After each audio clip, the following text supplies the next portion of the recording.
కణాలు తగ్గిపోతున్నాయి, మగవాళ్ళలో పొటెన్సీ తగ్గిపోతుంది, sperm count తగ్గిపోతుంది. ఎందుకు అంటే దాంట్లో ఈ బిస్ఫినాల్ అనే కెమికల్ రిలీజ్ అవుతుంది. అంటే మగవాళ్ళలో ఉన్న హార్మోన్ ప్రొడక్షన్ని మొత్తం డిస్టర్బ్ చేస్తుంది. సో వాళ్ళకి ఏంటంటే అసలు సెక్స్ అనేది ఇప్పుడు ఎవరికైనా మనకు ఆకలి అవుతుందంటే అన్నం తింటాం. కొన్నిసార్లు మా దగ్గర పేషెంట్స్ వచ్చి, డాక్టర్ గారు మాకు పెళ్ళి 4-5 ఇయర్స్ అయింది, ఇంతవరకు ఎప్పుడు కలవలేదు, పిల్లలు వద్దనుకుంటే కాండోమ్ వాడితే సరిపోతుంది అని తెలియని కపుల్స్ కూడా ఉంటారు. నమస్తే, వెల్కమ్ టు ఏబీపీ దేశం. ఈ మధ్య పిల్లలు పుట్టకపోతే ఆండ్రాలజిస్ట్ని కలవాలంటూ సలహా ఇస్తున్నారు. సెక్స్ సమస్యల కోసం ఆండ్రాలజిస్ట్ని కలవాలంటూ సూచిస్తున్నారు. అసలు ఎవరి ఆండ్రాలజిస్ట్? ఆండ్రాలజిస్ట్ ఎలాంటి సమస్యలకు వైద్యం చేస్తారు? మాట్లాడదాం. మనతో పాటు ఉన్నారు ప్రముఖ ఆండ్రాలజిస్ట్ జి రాహుల్ రెడ్డి గారు. నమస్తే డాక్టర్ గారు. నమస్తే సార్, నా మొదటి ప్రశ్న చాలామందికి తెలియదు, అసలు ఎవరి ఆండ్రాలజిస్ట్ అని? ఆండ్రాలజిస్ట్ అంటే ఎవరు? ఏ ఏ సమస్యలకి ట్రీట్మెంట్ ఇస్తారు? మంచి క్వశ్చన్ అడిగారు. అసలు ఫస్టే మంచి క్వశ్చన్ అడిగారు. ఎందుకంటే చాలామంది డాక్టర్స్కి కూడా ఈ విషయం తెలియదు. నేను ప్రాక్టీస్ స్టార్ట్ చేసినప్పుడు, నేను ఇంట్రడ్యూస్ చేసుకున్నప్పుడు కూడా ఆండ్రాలజీ అంటేనే అసలు ఏంటి సార్ ఈ సబ్జెక్టు, ఎప్పుడు వినలేదు అనేవాళ్ళు. ఆండ్రాలజిస్ట్ అంటే ఏంటంటే మగవాళ్ళ సమస్యలని చూసే డాక్టర్ని ఆండ్రాలజిస్ట్ అంటారు.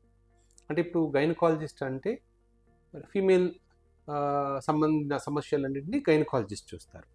కానీ ఆండ్రాలజిస్ట్ అంటే మగవాళ్ళలో వచ్చే ప్రాబ్లమ్స్ పుట్టినప్పటి నుంచి, అంటే గ్రోత్ బాగుందా, పిల్లల్లో అయితే గ్రోత్ బాగుందా, తర్వాత టీనేజ్కి వచ్చిన తర్వాత టీనేజ్లో రావాల్సిన చేంజెస్ వచ్చాయా లేదా అబ్బాయిల్లో, సో కొంచెం ఏజ్ వచ్చిన తర్వాత సెక్స్ సంబంధించిన సమస్యలు ఏమైనా ఉన్నాయా, పెళ్ళైన తర్వాత పిల్లలు పుట్టడంలో ఏదైనా ప్రాబ్లం ఉందా, అంటే స్పెర్మ్ కణాల సంఖ్య కానీ క్వాలిటీ కానీ తగ్గిందా, పిల్లలు పుట్టిన తర్వాత ప్రాస్టేట్ సంబంధించిన సమస్యలు, లేదా హార్మోన్ తక్కువ అయిపోతే, అంటే ఇప్పుడు ఫీమేల్స్లో మెనోపాజ్ అని ఉంటుంది. అంటే ఎప్పుడైతే నెలసరి ఆగిపోతుందో మెనోపాజ్ అని వస్తుంది, అప్పుడు వాళ్ళకు హార్మోన్ సమస్యలు వస్తాయి. మేల్స్లో కూడా ఒక ఏజ్ వచ్చిన తర్వాత, అంటే 45-50 ఇయర్స్ తర్వాత హార్మోన్స్ తగ్గిపోవడము, తర్వాత హార్మోన్స్ తగ్గిపోవడం వల్ల వచ్చే సమస్యలు, అంటే కొంతమందికి మతిమరుపు కానివ్వండి, కొంతమందికి బాడీ పెయిన్స్ కానివ్వండి, ఎక్కువగా అలసటగా ఉన్నట్టు అనిపించడం కానీ, ఇవన్నీ ఆండ్రోపాజ్ అంటారు. ఈ సమస్యలు మేము చూస్తాం. తర్వాత ఇవి కాకుండా వృషణాలకు సంబంధించిన సమస్యలు, అంటే టెస్టిక్యులర్ పెయిన్స్ కానీ, ప్రాస్టేట్లో ఇన్ఫెక్షన్స్ కానీ, సో తర్వాత సుంతి సర్జరీస్ చాలా కామన్గా జరిగేవి. సుంతి చేయడానికి అయితే జనరల్గా ఎవరు సర్జరీ అవసరం లేదు. చాలా చిన్న చిన్న ఊర్లలో అయితే ఎంబీబీఎస్ డాక్టర్స్ చేస్తారు, జనరల్ సర్జన్ చేస్తారు, యూరాలజిస్ట్ చేస్తారు. కాకపోతే మేము దాన్ని డిఫరెంట్ వేలో చేస్తాం. అంటే అది మా స్పెషాలిటీ కాబట్టి ఒక ప్లాస్టిక్ సర్జన్, ఒక యూరాలజిస్ట్ కలిపి చేస్తే ఎలా చేయగలుగుతామో అలా చేస్తాం. ఈ మొత్తం ఫీల్డ్ని, అంటే మగవాళ్ళకు సంబంధించిన అన్ని సమస్యల్ని చూసే ఫీల్డ్ని ఆండ్రాలజీ అంటాం. దీంట్లో కామన్గా ఒక డౌట్ ఉంటుంది, సార్ సెక్సాలజీ అంటే ఏంటి, సెక్సాలజిస్ట్ అంటే ఏంటి, ఆండ్రాలజిస్ట్ అంటే ఏంటి? ఇప్పుడు సెక్సాలజీ అంటే ఎక్కడ ఇండియాలో కానీ బయట కానీ కోర్స్ లాంటిది ఎక్కడ లేదు. అంటే సెక్స్ సంబంధించిన సమస్యలను చూసే వాళ్ళని మాత్రం సెక్సాలజిస్ట్ అనేవాళ్ళు. సో వాళ్ళ రోల్ ఎంతవరకు ఉంది అంటే కేవలం అంగస్తంభన ప్రాబ్లమ్స్ కానీ, ప్రీమెచ్యూర్ ఎజాక్యులేషన్స్ కానీ, ఈ రెండింటిని వాళ్ళు చూస్తారు. మెజారిటీ సెక్సాలజీ కోర్సుల్లో, అంటే కోర్సులు అంటే కొంచెం టెంపరీ ఫెలోషిప్స్ ఉన్నాయి ఈ సెక్సాలజీలో, దాంట్లో ఈ రెండు సంబంధించిన వాటిని ట్రైన్ చేస్తాం. అంటే ఇప్పుడు ఒక ఎంబీబీఎస్ డాక్టర్ ఉన్నారు, నేను ఓన్లీ సెక్సాలజిస్ట్ని కావాలి సార్, నేను అంటే ఆయన సర్జరీస్ చేయలేరు కాబట్టి ఆయన రోల్ ఒక లిమిటెడ్ రోల్ ఉంటుంది, ఆయన ఆండ్రాలజిస్ట్ కాలేరు. సో వాళ్ళని ఏం చేస్తాము, సెక్సాలజిస్ట్గా ట్రైన్ చేయగలుగుతాం. సో ఈ సెక్స్ సంబంధించిన సమస్యల కోసం చిన్న చిన్న ఊర్లలో డాక్టర్ లేరు కాబట్టి వాళ్ళని ట్రైన్ చేసి సెక్సాలజిస్ట్ అంటాం. సో ఇలా ఈ సెక్సాలజిస్ట్కి ఆండ్రాలజిస్ట్కి డిఫరెన్స్ ఏంటంటే, బేసిక్ సెక్షువల్ సమస్యలను చూసే డాక్టర్ని సెక్సాలజిస్ట్ అంటారు. అడ్వాన్స్డ్ సెక్షువల్ ఇష్యూస్ కానీ, అంటే కంప్లీట్ అటు ఎవాల్యుయేషన్ నుంచి సర్జరీస్ చేసేదాకా 1-2 లాస్ట్ సొల్యూషన్ చేసే వాళ్ళని ఆండ్రాలజిస్ట్ అంటారు. ముఖ్యంగా డాక్టర్ గారు, ఈ రోజుల్లో అది ఏ ఫీల్డ్ అయినా కానీ పని ఒత్తిడి ఎక్కువైపోయింది. అవును. అంటే సాఫ్ట్వేర్, ఒకప్పుడు సాఫ్ట్వేర్ రంగానికే ఉండేది అనుకునేవాళ్ళు, ఇప్పుడు అన్ని రంగాలకు అది పాకింది. అది ఈ పని ఒత్తిడి ప్రభావం దాంపత్య జీవితం మీద ఏమైనా పడుతుందా? ఈ మధ్య అలాంటి సమస్యలతో మీకు వస్తున్న వారి సంఖ్య ఏమైనా పెరిగిందా? ఇప్పుడు ఈ రోజుల్లో మాకు మ్యాక్సిమం కేసెస్ వచ్చేవన్నీ ఇవే అండి. ఇప్పుడు ఇది కేవలం పని ఒత్తిడే కావచ్చు, లేకపోతే మనం తినే ఆహారం కావచ్చు, మన నిద్రపోయే టైం కావచ్చు, ఎక్సర్సైజ్ లేకపోవడం కావచ్చు, ఇవన్నీ కలిపి ఏం చేస్తున్నాయంటే మగవాళ్ళలో ఉన్న హార్మోన్స్ని చేంజ్ చేసేస్తుంది. అంటే ఇంబ్యాలెన్స్ వచ్చేట్లు చేస్తున్నాయి. సో దీనివల్ల మాకు మెయిన్ వచ్చే ప్రాబ్లమ్స్ ఏంటంటే మగవాళ్ళు పెళ్లి చేసుకోవాలంటే భయపడుతున్నారు. అంటే చాలామంది మాకు వచ్చే 30% పేషెంట్స్ ఏంటంటే, డాక్టర్ గారు నాకు పెళ్ళి అంటే భయము, నాకు ఈ ప్రాబ్లం ఉంది, నేను పెళ్లి చేసుకుంటే ఏదైనా ఇష్యూస్ వస్తాయా, మా ఊర్లో మాకు తెలిసిన వాళ్ళకి ఇట్లా గొడవ అయింది, డైవర్స్ అయిపోయింది, సో నేను కూడా అలాగే ఏదైనా నాకు అవుతుందా మ్యారేజ్ తర్వాత, అలా అయితే మాకు పరుగు పోతుంది కదా అని భయంతో వచ్చేవాళ్ళు కొంతమంది. మ్యారేజ్ అయిన తర్వాత అసలు కలవడానికే టైం లేనంతగా ఉన్నవాళ్ళు చాలామంది ఉన్నారు. చాలామంది ఆశ్చర్యపోవచ్చు. కొన్నిసార్లు మా దగ్గర పేషెంట్స్ వచ్చి, డాక్టర్ గారు మాకు పెళ్ళి 4-5 ఇయర్స్ అయింది, ఇంతవరకు ఎప్పుడు కలవలేదు. అంటే ఎందుకు కలవలేదు అని అంటే పిల్లలు వద్దనుకున్నాం డాక్టర్. అంటే పిల్లలు వద్దనుకున్న దాంపత్య జీవితం అనేది శృంగారం అనేది పార్ట్. అంటే భార్యాభర్తల్లో బాండింగ్ రావాలంటే శృంగారం అనేది మెయిన్ రోల్ ఉంటుంది. వాళ్ళు దాన్ని పక్కకు తీసేశారు. కేవలం ఒక ఫ్రెండ్స్ లాగా ఉంటుంది, ఒకే ఫ్లాట్లో ఉన్నట్టు ఫ్రెండ్స్ లాగా ఉంటున్నారు. ఎప్పుడైతే పిల్లలు కావాలో అప్పుడు మా దగ్గరకు వస్తున్నారు. డాక్టర్ గారు ఇన్ని రోజులు మేము ఎప్పుడు కలవలేదు, కలవాలనుకోలేదు, సో ఇప్పుడు మేము కలుద్దాం అనుకుంటున్నాం, ఎలా కలవాలి అంటే ఇప్పుడు మనం ఇంతకుముందు భయపడేవాళ్ళం. ఈ వెబ్ అంటే ఏమంటారు, ఇంటర్నెట్ వచ్చిన తర్వాత చిన్న పిల్లలకు కూడా తెలియకూడనివి కూడా తెలుస్తున్నాయి. అవునండి. అని మనం ఎలా పోతుంది అని ఒక విధంగా మనం ఒక సైడ్ భయపడుతున్నాం. ఇంకో సైడు ఇంత మనకు నాలెడ్జ్ ఉన్నా కూడా, ఇంత మనకు కావాల్సిన మెటీరియల్ గూగుల్ చేస్తే ప్రతిదీ మనకు వచ్చేస్తుంది. అంత ఉన్నా కూడా కనీసం కలవాలి అంటే ఒక పిల్లలు వద్దనుకుంటే కాండోమ్ వాడితే సరిపోతుంది అని తెలియని కపుల్స్ కూడా ఉంటారు. మేము కొన్నిసార్లు అడగలేకపోతున్నాం. ఈ 4-5 ఇయర్స్ ఏం చేశారు అంటే చాలా రీజన్స్ చెప్తారు. డాక్టర్ మా వైఫ్ ఎగ్జామ్ రాస్తుంది అందుకే వద్దనుకున్నాము, మా వైఫ్ ఉద్యోగానికి వెళ్తుంది, రోజు ట్రావెల్ చేసి వస్తుంది, మార్నింగ్ ఒక 1 అవర్ వెళ్తుంది, ఈవినింగ్ 1 అవర్ వెళ్తుంది, సో మా వైఫ్ని నేను డిస్టర్బ్ చేయదలుచుకోలేదు, మా వైఫ్కి పెయిన్ అంటుంది. ఇవన్నీ పార్ట్ కానీ వాళ్ళు చిన్న ఒక రీజన్ పట్టేసుకుని ఆ రీజన్ని చూసేసి ఓకే వద్దు. ఇప్పుడు పొరపాటున ఫస్ట్ టైం కలవడానికి వెళ్ళినప్పుడు వైఫ్ నాకు భయంగా ఉందని అనుకోండి, ఇంకా ఆ ఒక్క పాయింట్ని పట్టుకొని అసలు ఇంక కలవడానికి ట్రై చేయట్లేదు. అంటే పెయిన్ అనేది సహజము.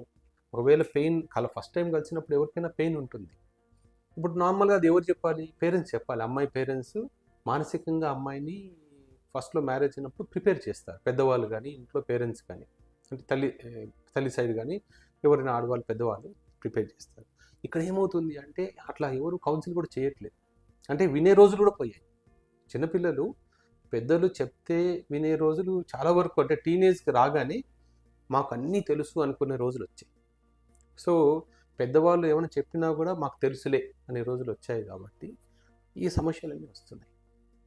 సో ఇవి కాకుండా మ్యారేజ్ అయిన తర్వాత ప్రతి చిన్న విషయానికి గొడవలు.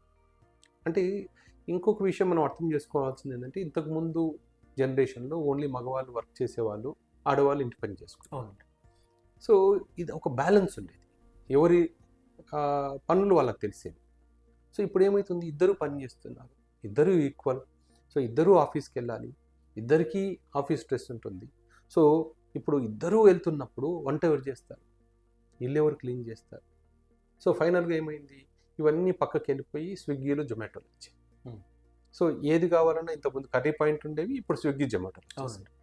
సో ఈ కర్రీ పాయింట్లో కానీ హోటల్స్లో కానీ రోజు 3 పూట్ల మనం హోటల్లో తింటే మన ఏం కావాలి, మన ఆరోగ్యం ఏం కావాలి? సో మనకు తెలియని విషయం, ఇప్పుడు మనకు ఒక 10 సంవత్సరాల నుంచి మన జనరేషన్ ఒక స్పాయిల్ అవ్వడానికి మెయిన్ రీజన్ ప్లాస్టిక్ అనేది. అంటే ఇప్పుడు మగవాళ్ళకు ఒక మెయిన్ శాపం లాంటిది. ఇప్పుడు ఇన్ని స్టడీస్ వస్తున్నాయి, మధ్య కణాలు తగ్గిపోతున్నాయి, మగవాళ్ళలో పొటెన్సీ తగ్గిపోతుంది, స్పెర్మ్ కౌంట్ తగ్గిపోతుంది. ఎందుకు అంటే మనం లాస్ట్ 10-15 సంవత్సరాల నుంచి, ఇంకా అంతకుముందు కొంచెం 15 సంవత్సరాలు ప్రతిదానికి ప్లాస్టిక్ వాడడం మొదలుపెట్టాం. అంటే ఆ ప్లాస్టిక్ని మనం వచ్చినప్పుడు వరం అనుకున్నాం, ప్రతిదీ చాలా ఈజీ అయిపోయిందని. మనం ఫుడ్కి వెళ్తే ప్లాస్టిక్ కవర్స్లోనే, చిన్నపిల్లలకి పాలు కావాలన్నా ప్లాస్టిక్ బాటిల్స్లోనే. సో ఏదైనా సరే వేడి చేసుకొని తినాలన్నా ప్లాస్టిక్లోనే. ఈవెన్ కాఫీ టీ కూడా మనము మొన్నటిదాకా ప్లాస్టిక్ కప్లోనే తాగాము. ఈ ప్లాస్టిక్ కప్లో ఏముంటుందంటే బిస్ఫినాల్ అనే కెమికల్ ఉంటుంది, చాలా డేంజరస్ కెమికల్. అంతెందుకండి, ఈవెన్ మనం తాగే వాటర్ బాటిల్స్, మనం అనుకుంటున్నాం మనము షాప్లో కొనుక్కొని వాటర్ బాటిల్ తాగుతున్నాం అనుకుంటున్నాం, కానీ ఎప్పుడైతే ఈ వాటర్ బాటిల్ ఎండకి ఎక్స్పోజ్ అవుతుందో, వేడికి ఎక్స్పోజ్ అవుతుందో, అంటే ట్రాన్స్పోర్టేషన్లో కావచ్చు, వాళ్ళు ప్రొడక్షన్ చేసి బయట పెట్టినప్పుడు కావచ్చు, మనం నార్మల్గా ట్రాన్స్పోర్టేషన్ అంటే లారీలోనే ఆటోలోనే తిరుగుతుంటాయి, అది ఎండకి ఒక 10 to 15 minutes ఆ బాటిల్ ఎక్స్పోజ్ అయినా కూడా దాంట్లో ఈ బిస్ఫినాల్ అనే కెమికల్ రిలీజ్ అయిపోతుంది. ఈ బిస్ఫినాల్ అనేది మేల్ ఎండోక్రైన్ డిస్ట్రప్టర్ అంటారు. అంటే మగవాళ్ళలో ఉన్న హార్మోనల్ ప్రొడక్షన్ని మొత్తం డిస్టర్బ్ చేస్తుంది. అన్నిటికన్నా డేంజరస్ విషయం ఏంటంటే, ఈ డిస్ట్రప్షన్ అనేది ఆ ఒక్క మనిషితో ఆగదు, అది జీన్స్లోనే డిస్టర్బ్ చేసి 3 generations దాకా దాని ఎఫెక్ట్ ఉంటుంది. అంటే ప్లాస్టిక్ ప్రభావం 3 generations వరకు ప్రభావం చూపిస్తుంది ఖచ్చితంగా. సో అందుకని ఇప్పుడు పుట్టిన పిల్లలు చాలామందికి పుట్టగానే చాలా చాలా ఇష్యూస్తో పుడుతున్నారు. తర్వాత ఓవర్ వెయిట్, చిన్న పిల్లలు కూడా ఒబెసిటీలో ఉంటున్నారు. మనం ఏమనుకుంటున్నాము, పిల్లలు ఇంట్లో ఎక్కువ తినిపిస్తున్నారు అందుకే లావు అవుతున్నారు, ఎక్కువగా పెట్టేస్తున్నారు అనుకుంటున్నారు. అది కాదు. యాక్చువల్గా ఏంటంటే హార్మోన్ల లోపం, అది అంటే పుట్టుకతోనే హార్మోన్ లోపం వస్తుంది. ఈ హార్మోన్ల లోపం అనేది ప్లాస్టిక్ నుంచి వస్తుంది, మనం తినే ఆహారంలోనే వస్తుంది. ఇవన్నీ వచ్చేసరికి నెక్స్ట్ జనరేషన్ కూడా, ఇప్పుడు వచ్చే జనరేషన్ కూడా అలాగే దానికి ఆ ఎఫెక్ట్స్ అన్నీ ఈ జనరేషన్లో కనిపిస్తున్నాయి. నెక్స్ట్ జనరేషన్ ఇది కంటిన్యూ అయితే నెక్స్ట్ జనరేషన్ ఇంకా డేంజరస్గా ఉంటుంది. ఈ హార్మోన్స్ పెరిగే కొద్దీ ఏమవుతుందంటే సెక్స్ కోరికలు అనేది చాలామంది ఇప్పుడే చూస్తున్నాం, చాలామంది సెక్స్ కోరికలు లేకుండానే పుడుతున్నారు. అంటే హైపో యాక్టివ్, పుట్టుకతోనే ఆ కోరికలు వాళ్ళకు ఉండవు. Hypo active sexual Dzire disorder అంటాం దాన్ని. నార్మల్గా ఏంటంటే చాలామంది పెళ్ళైన తర్వాత మా దగ్గరికి వస్తున్నారు, డాక్టర్ గారు మాకు పెళ్ళయింది, మా హస్బెండ్ నా దగ్గరికి రావట్లేదు, నన్ను అసలు టచ్ చేయట్లేదు, సో అసలు ఎప్పుడు నాతో శృంగారం అనేది స్టార్ట్ చేయట్లేదు, అటెంప్ట్ చేయట్లేదు. సో ఇవన్నీ ఎందుకు వస్తున్నాయంటే మేము అనలైజ్ చేసిన దాంట్లో కొంతమందికి హార్మోనల్ ఇంబ్యాలెన్స్, కొంతమందికి హార్మోన్స్ నార్మల్గా ఉన్నా కూడా అసలు పుట్టుకతోనే సెక్స్ కోరికలు తక్కువతో పుడుతున్నారు. సో వాళ్ళకి ఏంటంటే అసలు సెక్స్ అనేది, ఇప్పుడు ఎవరికైనా మనకు ఆకలి అవుతుందంటే అన్నం తింటాం.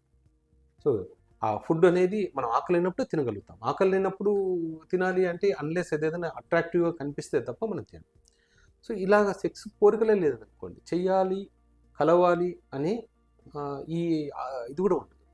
సో అలా లేనప్పుడు వాళ్ళ దాంపత్య జీవితం ఎలా ఉంటుంది? ఇప్పుడు వైఫ్ సైడ్ ఎక్స్పెక్టేషన్స్ వేరే ఉంటాయి, హస్బెండ్ సైడ్ ఎంతసేపు నేను ఆఫీస్కి వెళ్ళాలి, ఈవినింగ్ రావాలి, నేను పని చేయాలి, నైట్ పడుకోవాలి. ఇది అయ్యేసరికి ఇప్పుడు ఆల్మోస్ట్ మా దగ్గరకు వచ్చే కపుల్స్లో 30% కపుల్స్ మ్యారేజ్ తర్వాత గొడవలు అంటే ఇవే రీజన్స్. కానీ వీటికి స్టార్టింగ్ పాయింట్ ఎప్పుడో 15-20 సంవత్సరాల కింద స్టార్ట్ అయింది, ఇప్పుడు స్టార్ట్ అయింది. సహజంగా డాక్టర్ గారు, మగవారిలో ఎలాంటి సమస్యలు వస్తున్నాయి ఈ రోజుల్లో, ముఖ్యంగా మీరు గమనించినప్పుడు? కామన్గా వచ్చే సమస్యలు 2. ఒకటి అంగస్తంభన సమస్య, ఎరెక్టైల్ డిస్ఫంక్షన్ అంటాం, అంటే సరిగ్గా అంగం స్తంభించకపోవడం. రెండో కారణం ఏంటంటే శీఘ్రస్ఖలనం, అంటే ప్రీమెచ్యూర్ ఎజాకులేషన్, అంటే కలవాలి అనుకున్నప్పుడు మన కంట్రోల్లో లేకుండా వీర్యం తొందరగా రిలీజ్ అయిపోవడం. దానివల్ల ఏమవుతుందంటే ఆ సెక్షువల్ యాక్ట్ని వాళ్ళు కంప్లీట్ చేయలేకపోతారు. సో కొంతమందికి వితిన్ సెకండ్స్, 10 seconds 15 secondsలోనే వీర్యం రిలీజ్ అయిపోతుంది. నార్మల్గా 3 నుంచి 5 నిమిషాల దాకా టైం తీసుకోవాలి. సో ఈ టైం వల్ల ఏమవుతుంది, వాళ్ళకి భార్యాభర్తల మధ్య ఒకలాంటి అసంతృప్తి. సో దీనివల్ల అబ్బాయిలు ఏం చేస్తున్నారు, ఎట్లాగో నాకు ప్రీమెచ్యూర్ ఎజాకులేషన్ ఉంది, సో నేను ట్రై చేసినా కూడా అమ్మాయికి అసంతృప్తి కలుగుతుందేమో అని చెప్పి కొద్ది రోజుల తర్వాత అసలు ట్రై చేయడమే ఆపేస్తున్నారు. ఈ 2 సమస్యలు మగవాళ్ళలో మేము చూస్తున్నాము. హార్మోన్ల లోపం వల్ల వచ్చే అదర్ ఇష్యూస్ ఉంటాయి, అంటే బోన్స్ వీక్గా అనిపించడం కానీ, మజిల్ పెయిన్స్ కానీ, అంటే మజిల్స్ వీక్ అవ్వడం వల్ల, బోన్స్ వీక్ అవ్వడం వల్ల ఏమవుతుందంటే ఎప్పుడు ఆ బాడీ పెయిన్స్ ఎక్కువగా ఉండడము, ఎక్సర్సైజ్ చేయాలన్నా కూడా ఒకలాంటి నీరసము, ఏ పని చేయాలన్నా ఇప్పుడు ఆ పని చేయాలా, నేను లేచి అక్కడికి వెళ్ళాలా అని, అంటే ఎక్సర్సైజ్ చేయాలన్నా కూడా విపరీతమైన నీరసం. ఇవన్నీ ఈ కొంతమందికి మతిమరుపు. ఆ, చేసిన పని మళ్ళీ నేను చేశానా లేదా అని. ఇంతకుముందు మనము పెద్దవాళ్ళకు చాదస్తం అనుకున్నాం, అవునండి. అది చాదస్తం కాదు. ఉమ్. హార్మోన్స్ తగ్గడం వల్ల వచ్చే మతిమరుపుని వాళ్ళు, కొంతమంది పెద్దవాళ్ళు ఏం చేస్తారు, కీ వేసానా లేదా అని మళ్ళీ 3-4 సార్లు చెక్ చేస్తుంటారు. ప్రతి పని 2-3 సార్లు చెక్ చేస్తారు కదా, అది ఆ మతిమరుపు వల్ల వస్తుంది. ఈ హార్మోన్ టెస్టోస్టిరాన్ హార్మోన్ లోపం వల్ల కూడా ఇవన్నీ వస్తాయి. సో ఇవన్నీ మనకు ఇప్పుడు మగవాళ్ళలో వచ్చే కామన్ సమస్యలు.